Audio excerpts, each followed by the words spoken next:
Assalamualaikum warahmatullahi wabarakatuh. Alhamdulillahirabbil alamin. Wa bihi nasta'inu ala umuri dunya waddin.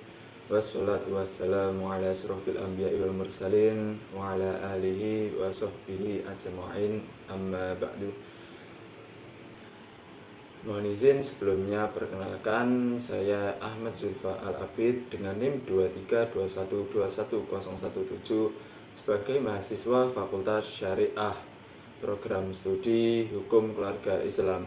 Di sini saya akan menjelaskan hasil review artikel jurnal saya dengan judul Manfaat Memahami Hukum Acara Pidana untuk Masyarakat dan Mahasiswa Sekolah Tinggi Keguruan dan Ilmu Pendidikan Kusumanegara Jakarta yang ditulis oleh Muhammad Masturo pada tahun 2022.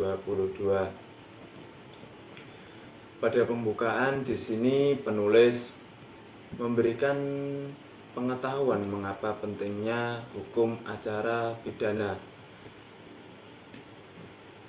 Kita sebagai warga negara penting untuk mengetahui hukum acara pidana karena untuk mengetahui hak dan kewajiban terutama jika menghadapi masalah. Karena jika kita mengetahui hak dan kewajiban kita, maka kita akan dapat mencegah dari beberapa hal yang tidak kita inginkan ketika menyelesaikan suatu masalah hukum. Yang selanjutnya yaitu pengertian dari hukum acara pidana. Di sini penulis menjelaskan pengertian dari hukum acara pidana itu sendiri. Yang dimaksudkan yaitu adalah aturan yang mengatur bagaimana sebuah kasus pidana diproses dari awal sampai akhir, yang mencangkup dari awal proses seperti penyelidikan, penuntutan, persidangan, dan yang terakhir yaitu putusan hakim, yang dimana ini nantinya akan untuk memutuskan tersangka atau terdakwa itu bersalah atau tidak. Yang selanjutnya yaitu tujuan hukum acara pidana. Tujuan hukum acara pidana yaitu ada 3. Yang pertama, menemukan kebenaran berdasarkan bukti yang sah. Yang kedua, menjamin hak-hak tersangka atau terdakwa. Yang ketiga yaitu mencegah penyalahgunaan kekuasaan dalam proses hukum.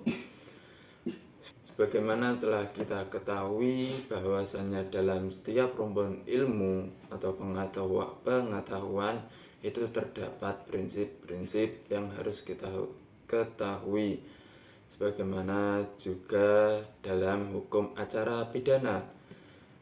Di sini terdapat prinsip-prinsip penting seperti peradilan yang cepat, sederhana, dan murah.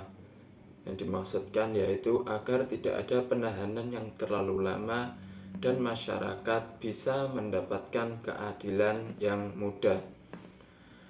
Prinsip selanjutnya yaitu praduga tak bersalah. Yang dimaksudkan yaitu seseorang dianggap tidak bersalah sampai ada putusan hakim yang berkekuatan hukum tetap, yang dimana nanti akan dibantu oleh bukti-bukti yang meyakinkan. Yang selanjutnya yaitu peran dan wewenang dalam proses hukum. Peran dan wewenang di sini ditujukan oleh aparat penegak hukum yang nantinya membantu dalam jalannya proses hukum. Yang pertama yaitu polisi. Di sini sebagai penyelidik dan penyidik. Wewenangnya atau tugasnya yaitu mengumpulkan bukti dan menetapkan tersangka. Selanjutnya yaitu jaksa. Di sini memiliki wewenang atau peran untuk menuntut tersangka di pengadilan. Yang ketiga yaitu hakim.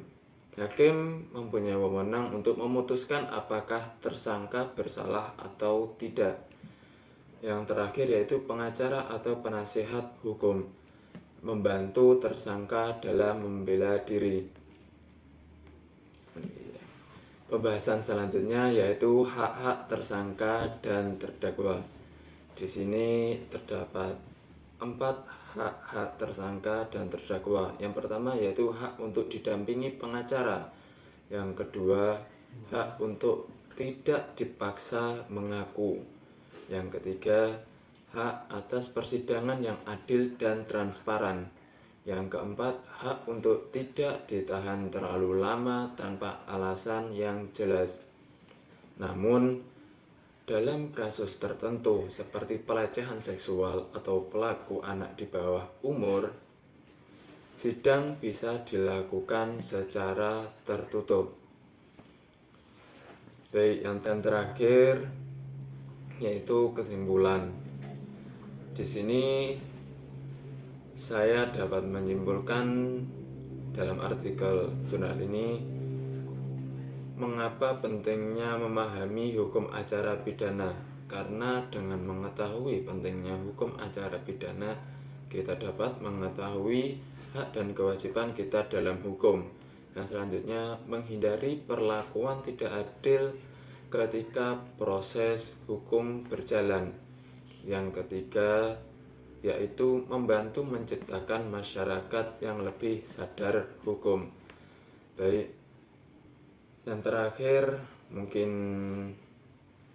closing statement dari saya yaitu jangan sampai kita sebagai warga negara atau mahasiswa tidak mengetahui hukum, karena jika kita tidak mengetahui hak atau kewajiban kita dalam hukum, maka kita akan bisa dirugikan oleh sistem itu sendiri, atau mungkin nantinya bisa dirugikan oleh beberapa pihak lain yang ingin menjatuhkan kita.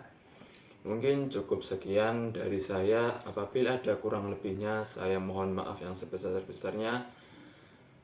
Akhirul kalam, wallahul muwaffiq ila aqwamit thoriq. Wassalamualaikum warahmatullahi wabarakatuh.